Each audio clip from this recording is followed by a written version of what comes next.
Joining me now to discuss the details behind the Russian hacking story is Chief Intelligence Officer of Treadstone 71, Jeff Bardin. Jeff, good to see you.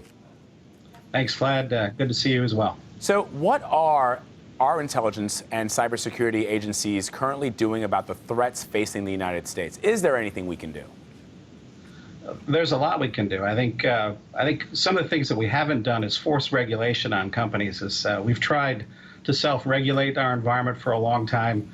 As a former CISO and trying to regulate or trying to establish a strong program, it's hard to get leadership and organizations to do what needs to be done because they just see it as money that's really not showing any return. So I think we need to force companies to come to the table to actually implement the type of controls and security embedded in systems that really needs to be there. It's been going on for years and years now. Since I've been in this game, it really hasn't changed much. We're not seeing effective changes in our approaches when it comes to information security. I wonder, and it's interesting that you say that this has been going on for years. I'm assuming we're talking about the hacking, but propaganda wars have existed since biblical times, right? And if you go back to in modern history, the United States, for example, dropped leaflets in Korea during the Korean War and during the Vietnam War, obviously during World War II. I mean, and interestingly enough, I asked the former Secretary of State, James Baker, who was around, obviously, during the collapse of the Soviet Union, if this technology had existed back then, would we have used it to help bring down the Soviet Union? And he said, of course. So I wonder if this is just part of how the game is played. I think it is. I think the Russian idea of maskirovka, or what they call deception or denial and deception, has been around for a long time. I think what Putin and the oligarchs have learned, and largely from the Arab Spring, ISIS's use of the internet, as well as Al-Qaeda and bin Laden's group beforehand, is that the internet is a powerful tool to issue disinformation, denial, deception, to infiltrate different environments, to establish strong media environments that push lies and propaganda.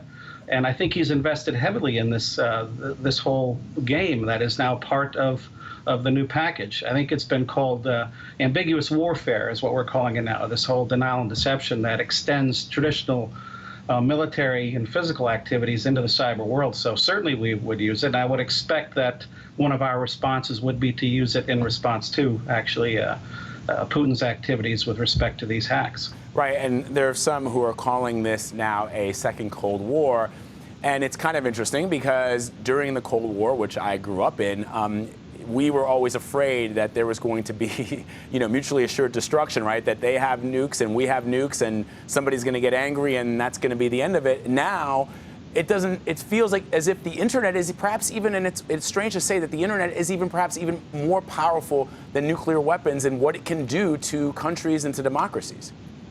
I agree. I think we've lost sight of what you and I went through when we were hiding under our classroom tables back in the 60s and atomic war training sessions in school. That paranoia stayed with us, and I think our collective memories are gone because a lot of the people today weren't born in that time or didn't grow up in that time, and now the internet is out there where we can influence anybody with just a meme, with just a few statements. People don't look at the evidence, they just take it at face value and believe it, and then repeat it multiple times. And that's the power of, I think Putin has tapped into, and I think he fully recognizes it. And we've just forgotten that. If we go back to the Cuban Missile Crisis and back to this whole idea of Russian maskirovka and deception, when this was going on, the Russians, or the Soviets at the time, issued 8 different ships that were loaded with missiles but were disguised to look like agrarian equipment and tractors. They even issued cold weather gear to the soldiers who were on these ships.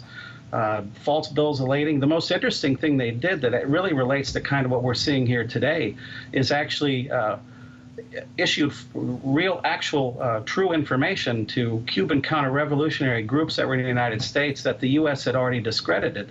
So when that information came out, it was seen as discredited information. I think this is just an extension of that, and I think we'll continue to see Putin do that as he tries to push populist movements and drive a wedge in between Western countries and NATO alike.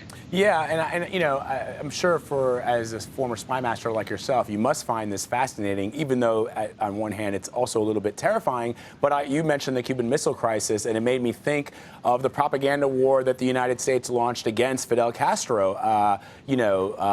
That he was sick, and there was, I mean, a million, and you probably know them better than I do, and against other leaders that we had issues with that were not in strategic alliance with our interests.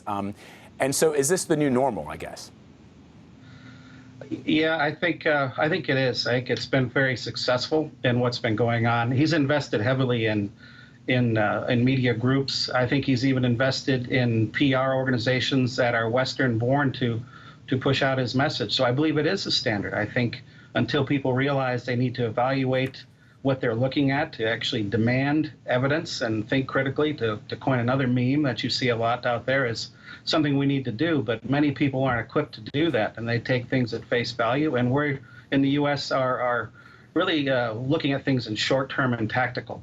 We're not a long game type of country. We're in it for immediate gratification. I think that's where the internet and how media comes across in many cases, it fulfills that need. And it certainly depends on which side of the fence you're on. I mean, obviously, probably the most famous hacking of all time, at least in modern times, was the Enigma hacking, right? Where the Allies were able to hack into what was considered at the time, in crude measures, unhackable, which was the German coding system, and the Brits, along with the Allies, were able to hack that.